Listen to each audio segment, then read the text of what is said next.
Hi poets and writers, I'm Kay Spivey. Tonight in the United States there is a lot going on. There was a riot at Capitol Hill. Some protesters stormed Congress, and the same Congress who has been allowing Trump to egg these people on to tell them to do exactly this, who's been supporting him this whole time, now that it threatened them, a lot of them are suddenly speaking out against it. And it's a lot. It's hard to, wrap your head around things like this when they're happening, because you spend a whole year in unprecedented times and you just think at some point we gotta hit a precedent again. And then every time you hit a precedent, you're like, oh, okay, things are gonna go back to like things we can predict, and then crazy things happen again. You're just like, what world am I living in? But it's like, this is a world that's been made. This is a world that I've been anticipating for a while. And I was thinking about that tonight in the context of a poem that I wrote that was recently published in Structurus. The poem that got published today is one that I wrote a year ago, and I wrote it after Trump was impeached. Remember when that happened a year ago? When his impeachment happened, and then Congress, the same Congress who is now being like, oh, people are being so un-American, threatening my personal life, those same ones decided to not impeach a president who had, they decided not even to have a trial for a president who had plenty of grounds to be removed from office a year ago.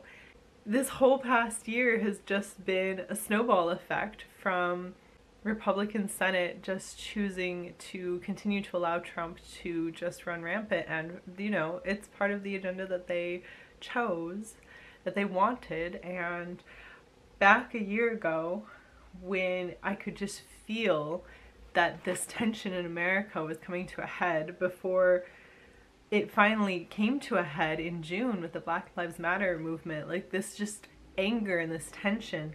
And reading the poem tonight, I could see how someone might take my words and be like, oh, this is what she meant, that like these terrorists storming Capitol Hill is like what the underbelly is, and it's not.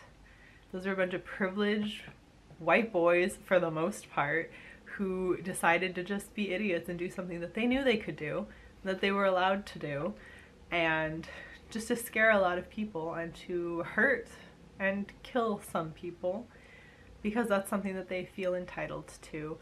And they cannot be the ones allowed to control this country. They cannot control this country. They have failed in their efforts.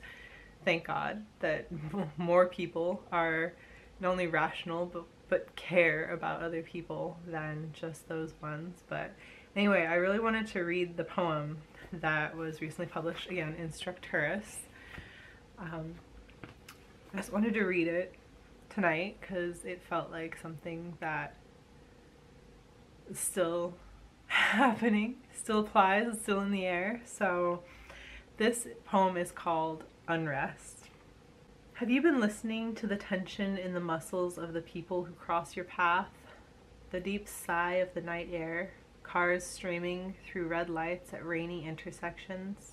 There is a breath of anarchy rising up from the underbelly of the world.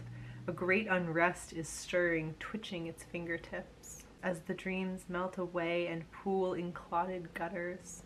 A beast that slept is waking, grouchy, unfed. It is blinking into awareness, and the world is prepared for its motion. Do you feel it in the swift glance of eyes across the gas station, hidden in the flame of words you scroll past, single finger on a glowing, angry screen?